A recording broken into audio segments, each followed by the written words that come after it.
Bienvenidos y bienvenidas a Diálogo Inmigrante.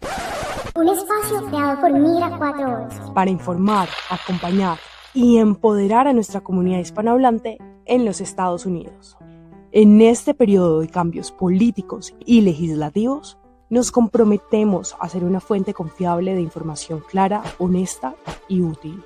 Sabemos que la incertidumbre puede ser abrumadora, especialmente cuando se trata de leyes y políticas de inmigración que impactan directamente tu vida y la de tu familia. Por eso queremos darte las herramientas para comprender los cambios, tomar decisiones informadas y sentirte preparado para enfrentar este periodo. En cada episodio escucharás a expertos en leyes de inmigración, análisis de políticas y voces de la comunidad que comparten su experiencia y conocimiento. Nuestro objetivo: construir un puente entre la información y la acción. Un espacio donde las respuestas sean claras y las dudas encuentren soluciones. Gracias por confiar en Migra 411 y en Diálogo Inmigrante. Esto es solo el comienzo de un camino donde informarnos también es poder.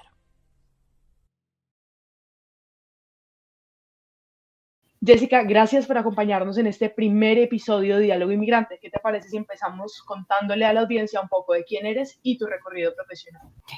Saludos, Valentina. Soy la abogada Jessica Pérez, soy la abogada principal en la firma de inmigración Migra 411.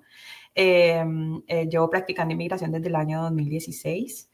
Estudié Derecho en la Universidad Interamericana en Puerto Rico, luego hice una maestría en University of Georgia aquí en Estados Unidos y desde que me gradué he estado trabajando en crecer una firma legal que pueda impactar a la comunidad inmigrante en los Estados Unidos.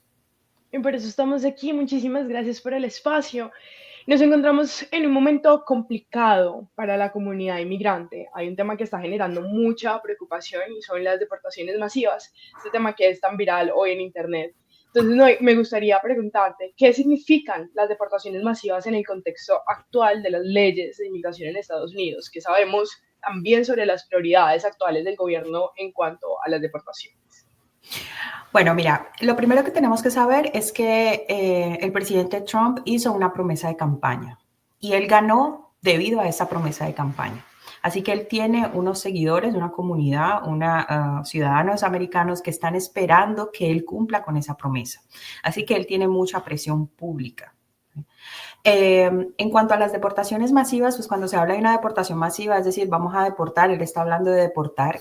Literal, él dijo, vamos a deportar a todos los inmigrantes ilegales en los Estados Unidos. Actualmente el número de inmigrantes ilegales en los Estados Unidos es 14 millones de personas. Por ejemplo, en el estado de Georgia, donde yo vivo, hay 11 millones de personas. Estamos hablando de deportar a todas las personas que hay en un estado. O sea, si lo comparamos, ¿está bien? Por ejemplo, Florida tiene alrededor de 22 millones de personas. Es como deportar a la mitad de la población de Florida. Ahora, cuando hablamos de deportaciones, tenemos que saber que el proceso de deportación tiene 4 fases. Entonces, vamos a hablar de cada fase. La primera fase es el arresto. ¿Cómo arresto a un inmigrante indocumentado o a un inmigrante en los Estados Unidos? Pues hay 2 maneras. La primera es cuando la persona cruza la frontera. Enseguida que cruza la frontera, realmente ellos mismos se entregan a las autoridades. Se entregan al CBP y le dicen, mire, yo estoy buscando un asilo. Pero en ese momento ocurre un arresto. Así que en ese momento ya tenemos a la persona bajo custodia del DHS o el Departamento de Homeland Security. La otra situación en la que puede ocurrir un arresto es, supongamos que la persona no se entregó a las autoridades, sino que siguió de manera irregular, escondida, por así decirlo, dentro del territorio nacional. Pero esa persona la detienen conduciendo sin licencia. O a esa persona la detienen porque estaba bajo los efectos del alcohol. O me pasa mucho, esa persona tuvo una discusión con la esposa, con el esposo, entonces los vecinos llamaron a la policía. Ante esas situaciones, entonces esa persona es arrestada y entonces cae bajo la custodia del Departamento de Homeland Security. También ocurre con personas que inicialmente se entregaron a las autoridades cuando cruzaron el borde, pero después de que son liberadas, entonces cometen algún delito. entonces vuelven a ser arrestadas. Me ha pasado con clientes que, por ejemplo, los arrestan con posesión de marihuana o porque quizás se les olvidó pagar algo en Walmart o ese tipo de cosas, entonces ahí son arrestados.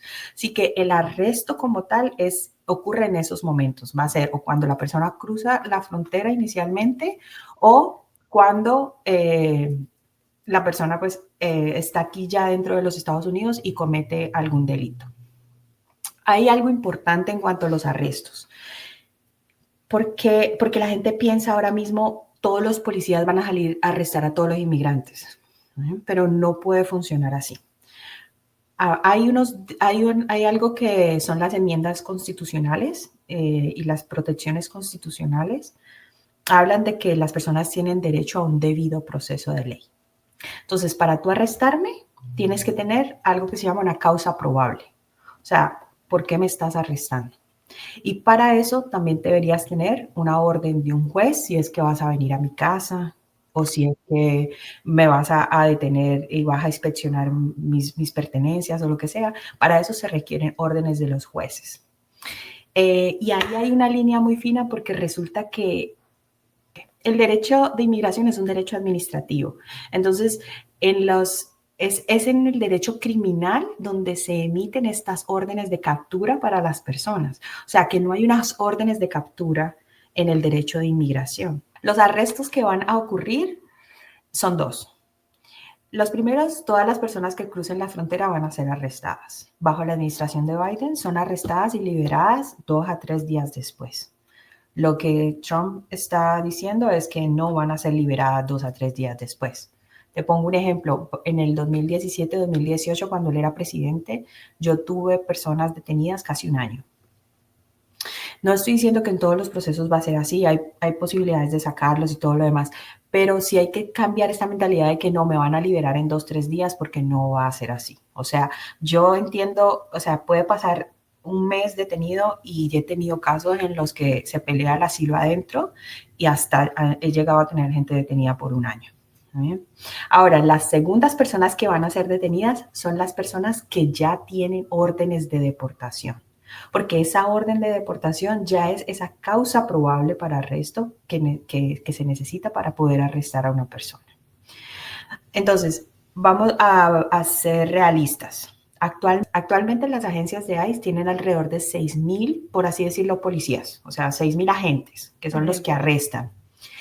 El año pasado, en el 2024, según el informe que sometió esta agencia que publicó, ellos arrestaron a más o menos 130,000 personas. 6,000 agentes arrestaron 130,000 personas. Estamos hablando de que arrestar a 14 millones de personas, pues es un poco difícil. Se habla entonces que ese número se va a reducir a 1,000,000 de personas. Es lo que se está hablando. ¿Y quién es ese 1,000,000 de personas? Personas con órdenes de deportación, o sea, ya personas que tienen una orden de deportación. Ahora, para poder lograr esos arrestos de 1,000,000 de personas, se estima que se van a necesitar al menos 30,000 nuevos agentes. Entonces, no es tan fácil como decir, vamos a arrestar a todo el mundo. Necesitamos tener agentes que lo puedan hacer.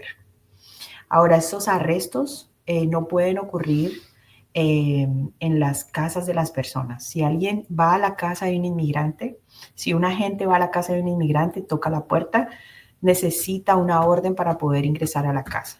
O sea, no puede ingresar sin una orden. El inmigrante, aunque sea ilegal en los Estados Unidos, tiene derechos constitucionales y tiene derecho a decir, muéstrame una orden que lo autorice a entrar a mi casa y puede entrar. Lo que pasa es que realmente nuestra cultura es que llegan los agentes, entonces los dejamos entrar y venga, hasta café le ofrecemos. No puede ser así. O sea, ellos tienen que tener una orden. En la práctica, lo que ICE hace es que espera que la persona salga de la casa. Y cuando está saliendo para sus trabajos, para ese tipo de cosas, pues ahí es cuando los arrestan, ocurren los arrestos. O en lugares donde trabajan. Ahí saben dónde las personas están porque muchas se reportan a ICE, o sea, ICE sabe dónde viven. Y cuando van a arrestar a alguien, supongamos yo tengo una orden de arresto en contra de Valentina, pero resulta que Valentina está con 5 personas más que también parecen inmigrantes, pues me los llevo a todos. Entonces, eso es lo que va a ocurrir con los arrestos, pero primero tienen que establecer un plan de cuántos agentes, o sea, de contratar nuevos agentes o de pedir apoyo a otras agencias para poder lograr esto y empezar estos procesos de arresto. Por lo que viví en la administración pasada de Trump, puedo decir que sí van a haber deportaciones. No sé si van a llegar al número que él quiere de 1 millón, o sea, 14 millones pues básicamente imposible, pero llegar a 1 millón pues me parece que es bastante difícil poderlo lograr. No estoy diciendo que es imposible, pero sí van a haber deportaciones. Ahora, vamos a la segunda fase del proceso. ¿Qué pasa cuando soy arrestada? Pues la segunda fase del proceso es la detención. Entonces, una persona, una vez la arrestan, supongamos, crucé la frontera, el CBP me arrestó, entonces me deben llevar a un centro de detención de ICE. ¿Por qué no los llevan a un centro de detención de ICE? Por 2 razones.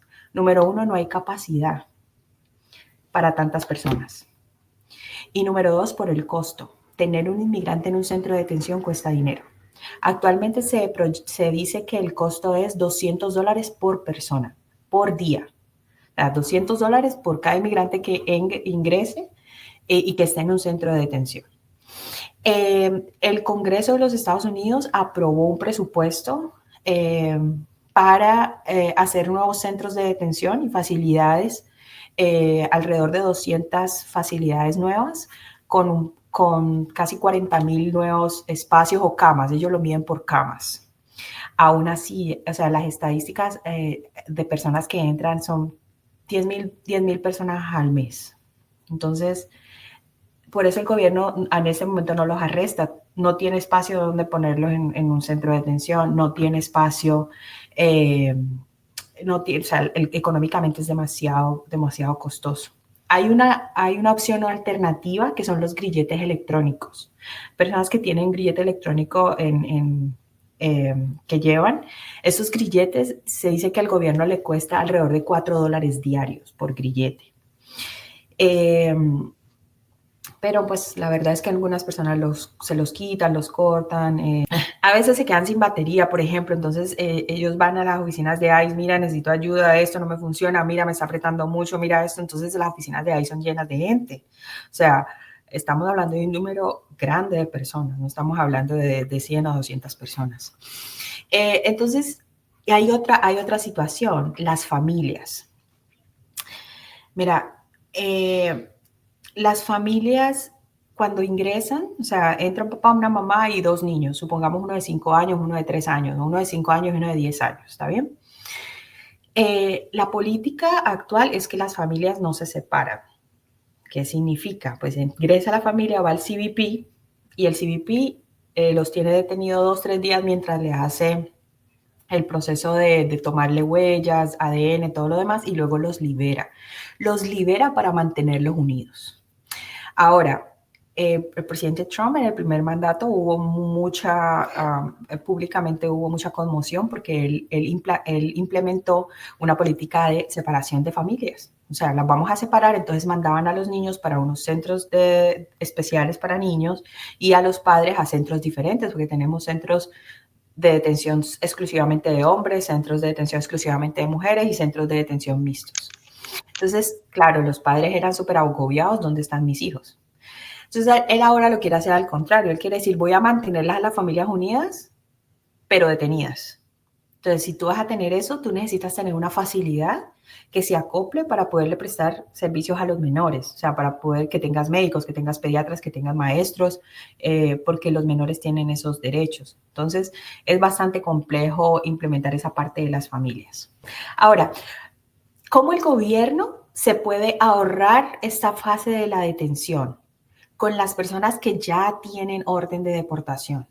Las personas que ya tienen orden de deportación las pueden arrestar y deportarlas en los siguientes 2, 3, 4, 5 días, una semana. Entonces no necesitan, no van a gastar tanto dinero en esas personas. Así que ese son el primer grupo de personas que va a ser deportado, el grupo de personas que más riesgo tiene de ser deportado, personas que tienen órdenes de deportación.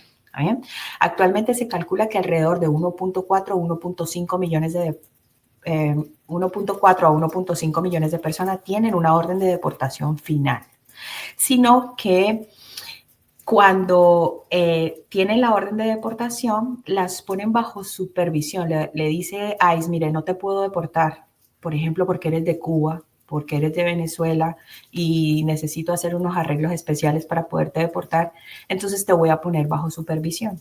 Esa persona sigue bajo supervisión y sigue viviendo aquí con permiso de trabajo, seguro social y todo, por varios años.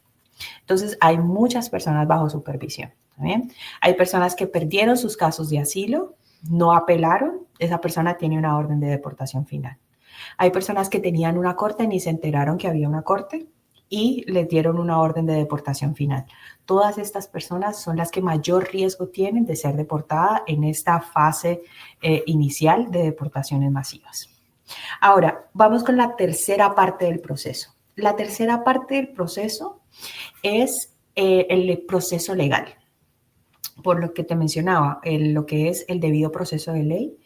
Entonces, cuando una persona es detenida, ocurre el arresto, se entrega a CBP, ocurre el arresto, dice, yo tengo miedo de regresar a mi país. Pues en ese momento la persona tiene un debido proceso de ley. Tiene derecho a que un juez la escuche y que sea un juez quien determine si efectivamente el miedo que alega tener es válido o no es válido, para que el gobierno le dé esa protección dentro de los Estados Unidos.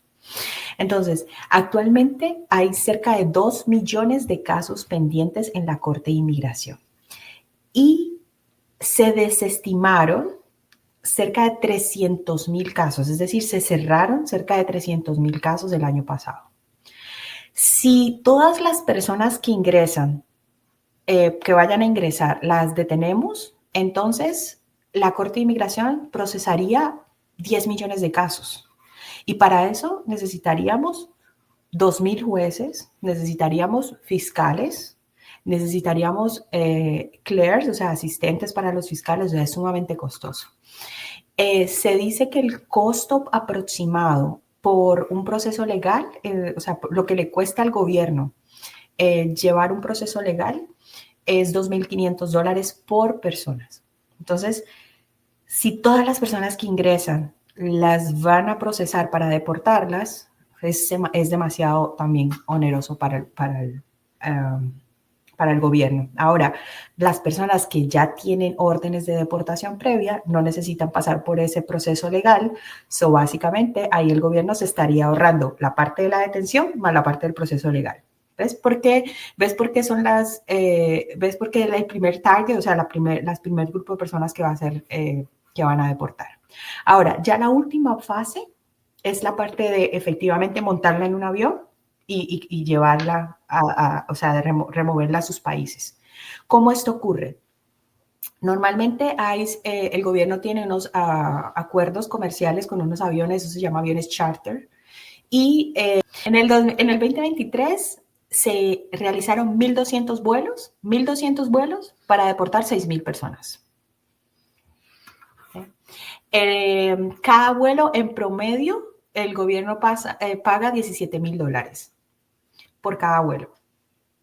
Entonces, esto cuesta demasiado dinero. Entonces, sí, obviamente él lo quiere hacer y obviamente el gobierno de los Estados Unidos tiene dinero, pero es extremadamente costoso. O sea, es extremadamente costoso.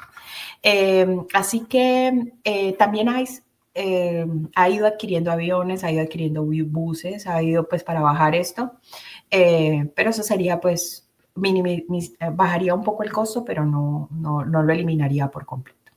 Así que las deportaciones masivas sí van a ocurrir y las primeras personas que van a ser removidas son las personas que ya tienen órdenes de deportaciones previas.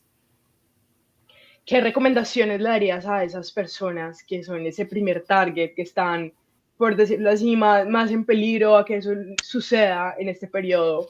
¿Qué pueden hacer en este momento? ¿Cuáles son sus derechos? Hay algo que son las prioridades de deportación, porque no todas las personas que tienen orden de deportación van a ser removidas inmediatamente, sino que hay una lista de prioridades. ¿Cuáles son las prioridades? ¿Quiénes son las personas entonces que están con mayor riesgo dentro de ese mismo target? En el 2000, durante la administración pasada del presidente Trump, se emitieron unos memorandos en los que se decía, tenemos unas prioridades de deportación. La prioridad número 1 son las personas que representan una amenaza nacional para la seguridad, y es decir, personas que tienen récord criminal, que sean también que hayan sido arrestadas por terrorismo, por espionaje, o personas que se relacionen con gangas. ¿Vale? Y parece una tontería, pero imagínate que una vez yo tuve un cliente que fue a Walmart, a Target, con 2 o 3 amigas, y a una de ellas se le olvidó pagar algo. Salieron, entonces a ella la arrestaron y la cargaron por shoplifting y por pertenecer a una ganga, porque van 3 personas. Entonces, cuando hablamos de ganga, no, yo no, pero mira cómo puede cambiar. El solo hecho de que estuve en un arresto con varias personas, entonces ya me consideran parte de una ganga. Así que con eso hay que tener cuidado. También, obviamente, las personas que tengan delitos, lo que se llaman felonías en los Estados Unidos, y felonías agravadas. Cualquier delito que dé más de 1 año de prisión es una felonía. Y hay felonías agravadas, obviamente, de delitos más grandes como homicidio y ese tipo de cosas. Entonces, esas son la prioridad. Una persona que tiene una orden de deportación y además de eso tiene récord criminal por alguna felonía, es la persona que está en la lista número 1 de prioridad de deportación. Ahora, la prioridad número 2 son personas que también tienen récord criminal, pero por ofensas menores, y es lo que se llama misdemeanor. Los misdemeanors son, por ejemplo, ofensas de tráfico. Me detuvieron por conducir sin licencia. Me detuvieron por ejemplo, tuve una discusión con mi esposa. Son ofensas menores. Son delitos que dan menos de 1 año de prisión. Pero aún así están en la prioridad número 2. ¿Bien? Y la prioridad número 3, pues ya serían todas las demás personas que el gobierno pues vaya decidiendo que no están en el número 1 ni en el número 2, pero que ya las tengo listas para removerlas. Entonces, esas son las personas que voy a remover. Como por ejemplo las personas que perdieron su asilo, que no asistieron a las cortes. Así Esas es. entrarían a la prioridad número 3. Correcto. Entonces, ¿qué puede hacer una persona que ya tiene una orden de deportación y que puede ser sujeta a esta deportación? Bueno, lo primero, lo que nosotros recomendamos es, si te van a arrestar, te van a quitar tu teléfono celular. Hoy en día uno no se sabe el teléfono de nadie. Si no tengo mi teléfono, pues vamos a tratar de memorizar el teléfono de algún familiar. Vamos a tratar de memorizar el teléfono de un abogado si ya tenemos alguno. Y entonces, si ocurre un arresto, pues básicamente poder comunicarnos con esas familias y decirle, o con el abogado, mira, fui detenido y estoy en tal lugar. Lo segundo es también memorizar información importante, como por ejemplo el número alien. Cuando una persona ingresa, el CBP le asigna un número alien que tiene 9 dígitos. Con ese número, para los abogados es mucho más fácil entrar al ICE Locator y saber en dónde tienen a esta persona detenida, si yo tengo ese número. A veces me toca esperar 3 o 4 días, se pierden varios días en conseguir el número alien de la persona. Entonces, vamos a memorizar el número alien. ¿Bien? También vamos a dejar los documentos importantes en donde alguien los pueda hacer accesibles. ¿Cuáles son los documentos importantes? Pasaportes, copia de pasaportes. Por ejemplo, los impuestos. Si usted radicó impuestos, súper importante. Así sea, si no los tiene físicamente, vamos a tenerlos en un archivo, en una nube o algo así, a compartirlo con alguien, porque una vez uno necesita sus documentos, pues se lo puedan enviar rápidamente. Y los impuestos. Si la persona tiene alguna enfermedad o si tiene visitas regulares a un médico, los récords médicos nos van a ayudar mucho. Y esto es porque hay una defensa legal que se llama el Stay of Removal, lo que podemos hablar más adelante, pero me requiere que yo le pruebe por qué estoy pidiendo que se paralice el proceso. Y para eso necesito todos estos documentos. Pues cualquier documento que, si usted tiene permiso de trabajo, copia de permiso de trabajo, de su seguro social, documentos que usted entienda que son importantes para los procesos, recibos de asilo, recibos de huellas, cosas así, entonces vamos a mantenerlos en un lugar importante. Lo otro, pues también lo mencionaba hace poco en un video que hice, es vamos a hacer un plan. Por ejemplo, mira, resulta que te arrestaron a mediodía y tú tenías que recoger a las 3 de la tarde a los niños en la escuela. Necesitamos tener un backup, necesitamos saber qué vamos a hacer. Entonces, decir, pues mira, vamos a hacer un plan pequeño de que si esto pasa, haz esto, haz esto, haz esto. También la realidad es que los procesos cuestan dinero, así que también tener un fondo de ahorro para decir, voy a tener que pagar un abogado, voy a tener que incurrir en unos costos, entonces pues tener un fondo de ahorro para eso. También, ahora legalmente, importante, usted tiene derecho, todos los inmigrantes tienen derecho a lo que se llama la quinta enmienda, que es a no autoincriminarse. ¿Cómo uno se autoincrimina? Pues, ¿usted es Jessica Pérez? Sí, ya se autoincriminó. O sea, usted no tiene que decir absolutamente nada. Ellos son los que tienen que probar, tienen que decir, la estoy arrestando a usted porque ellos tienen una foto y todo ese rollo, así que no le tienen que preguntar nada a usted. Usted no tiene que decir, sí, yo tengo una orden de deportación, sí, yo tengo un abogado, sí, yo es, no, nada de eso. Usted callado, o sea, no estoy, y esto aquí hay una línea, no hay que ser rudo, o sea, no hay que ser, nosotros somos gente amable, ¿verdad? Y vamos a ser amables con los oficiales porque ellos al final del día están haciendo un trabajo. Pero ellos saben que tenemos derechos y es cuestión de decir, voy a hacer uso de la quinta enmienda, no voy a decir absolutamente nada y ya está. Tampoco eso incluye el no firmar documentos. Muchas personas firman documentos sin decir, firme ahí, ok, y no se enteraron qué fue lo que firmaron. No, usted me puede decir qué dice ahí porque es que yo no hablo inglés.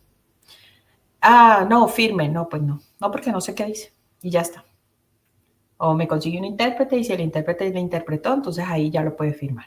Pero mientras tanto, no lo firme. Esas son las recomendaciones.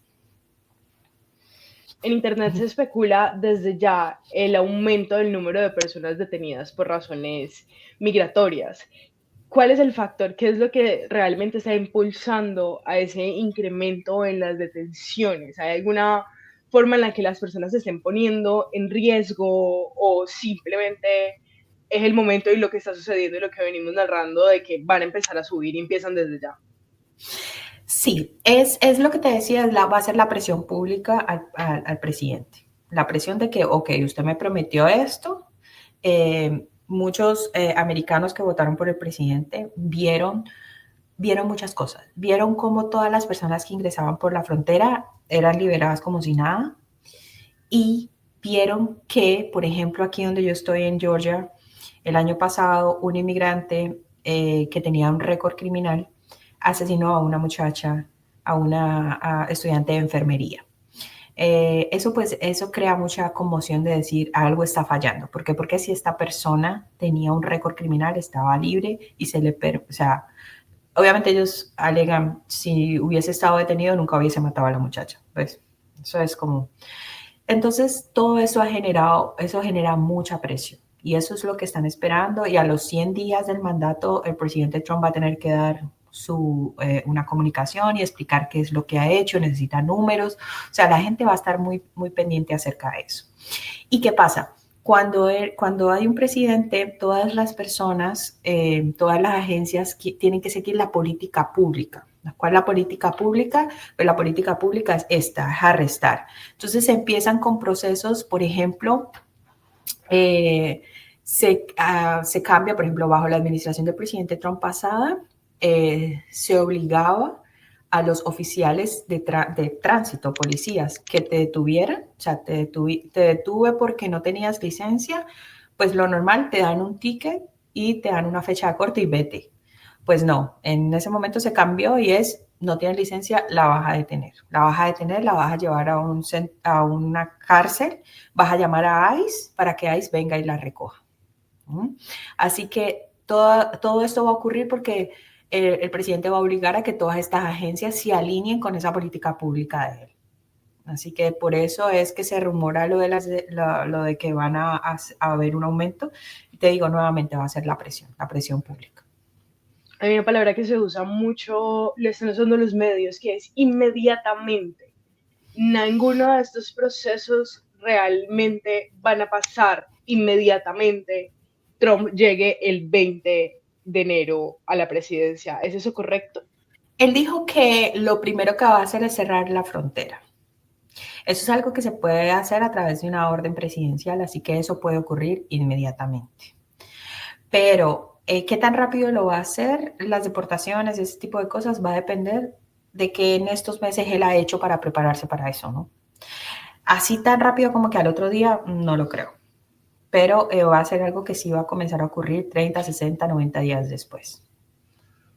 Perfecto, vamos a cerrar este tema y vamos a continuar con algo que mencionaste anteriormente y es la desestimación o el cierre de casos en la Corte de Migración.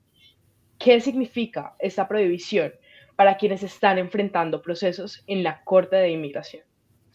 Bueno, la desestimación es...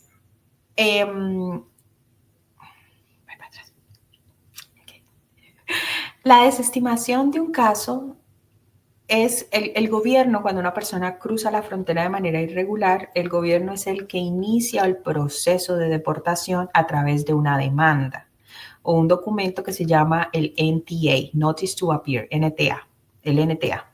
¿Okay? Ese NTA es el que inicia el proceso. Por ejemplo, si yo quiero hacer un proceso de adopción, necesito una demanda, un documento en el que diga que se va a hacer un proceso de adopción. O si yo quiero hacer un proceso de divorcio, demanda de divorcio. Entonces, lo que va a iniciar el proceso en la Corte de Inmigración es el NTA. Una desestimación es que el gobierno dice, voy a retirar el NTA, que yo mismo sometí. Es decir, que es el mismo, el gobierno es el único que puede desestimar un caso, porque es, o sea, bajo esa circunstancia de que yo estoy retirando la demanda original que sometí.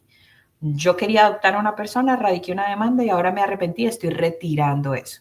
¿Qué pasa cuando yo retiro? Pues cuando yo retiro el caso se cierra. Porque si yo estoy demandando a alguien, por ejemplo, por cobro de dinero, radico una demanda y luego la retiro, pues básicamente pues aquí no pasó nada, se cerró el caso y ya está. Eso es la desestimación. ¿Por qué se desestiman casos? Se desestimaron porque el gobierno del presidente Biden aprobó una protección que se llama el TPS, la protección temporal en contra de la deportación, para beneficiar a los nacionales de Venezuela. ¿Por qué seleccionó Venezuela? Pues por la situación política, porque el número de personas que estaban ingresando por la frontera mayormente eran de Venezuela, el número de casos en corte de inmigración mayormente era de Venezuela. Entonces, aprobar el TPS, lo que buscaba también era la desestimación de casos en la corte y que de esa manera se redujera la cantidad de casos que había en la corte de inmigración. Pues cuando yo tengo el fiscal radical en el NTA en la corte, lo que quiere es una orden de deportación en contra del inmigrante. Pero usted tiene TPS. Si usted tiene TPS, yo no lo puedo deportar, porque es precisamente una protección en contra de la deportación. Entonces el fiscal dice, ¿por qué voy a pelear este caso y desgastarme con este caso si lo voy a ganar, por ejemplo, y aún así no voy a poder deportar a la persona? Es como yo demandar a una persona que está en bancarrota, pues me voy a desgastar, voy a gastar un montón de dinero, voy a obtener una sentencia a mi favor y al final sé que no voy a poder cobrar porque la persona no tiene con qué pagar. Entonces, la desestimación es el fiscal diciendo voy a retirar el NTA, pero esta parte es bien importante. Lo hicieron sin perjuicio. Sin perjuicio significa que ellos se reservaron el derecho de volver a someter el NTA cuando ellos entiendan, o sea, a discreción de ellos. Puede pasar, o sea, no quiero hacer terrorismo digital, la verdad, pero es que con Trump cualquier cosa puede pasar. Puede pasar que Trump diga, los 300,000 casos que cerraron, me lo vuelven a reabrir. Puede suceder, él tiene, o sea, lo puede hacer. ¿Por qué? Porque esos casos se cerraron sin perjuicio. Entonces, se pueden reabrir, normalmente se reabren en situaciones normales, se reabren cuando la persona es arrestada porque cometió algún delito. Entonces dicen, voy a reabrir ese caso para obtener una orden de deportación en contra de esa persona. ¿Qué sucedería bajo la administración de Trump con las desestimaciones? Pues en la administración pasada las desestimaciones se prohibieron. Se prohibieron desestimaciones, cierres administrativos. Los cierres administrativos son, por ejemplo, digamos que yo tengo una cliente que está en proceso de deportación, pero es beneficiaria de una visa VAWA. Entonces, VAWA se tarda 2, 3 años en procesarse. Pero cuando le den la visa, pues ya va a tener su documentación legal, ya el proceso de deportación pues, debería terminarse. Entonces uno le dice al juez, mire, ciérreme administrativamente este caso hasta que yo pueda obtener VAWA. Entonces los jueces lo hacían, o sea, cuando hay remedios alternos. Eso se prohibió bajo la administración de Trump pasada. Entonces lo que entendemos es que se va a prohibir todo este tipo de cierres administrativos, desestimaciones, terminaciones de casos, se van a prohibir porque van a ir en contra de la nueva política pública y lo que él quiere es que se procesen las personas y que se obtengan órdenes de deportación.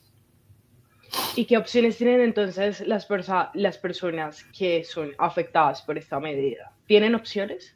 Sí, cuando un caso es desestimado ante la Corte de Inmigración, la persona puede continuar su caso en otra agencia que se llama UCIS. Entonces, en UCIS ellos pueden continuar su caso y UCIS la ventaja que tenemos es que UCIS solamente nos va a decir si nos va a aprobar o nos va a negar el asilo, pero no nos va a dar ninguna orden de deportación en caso de que lo negara.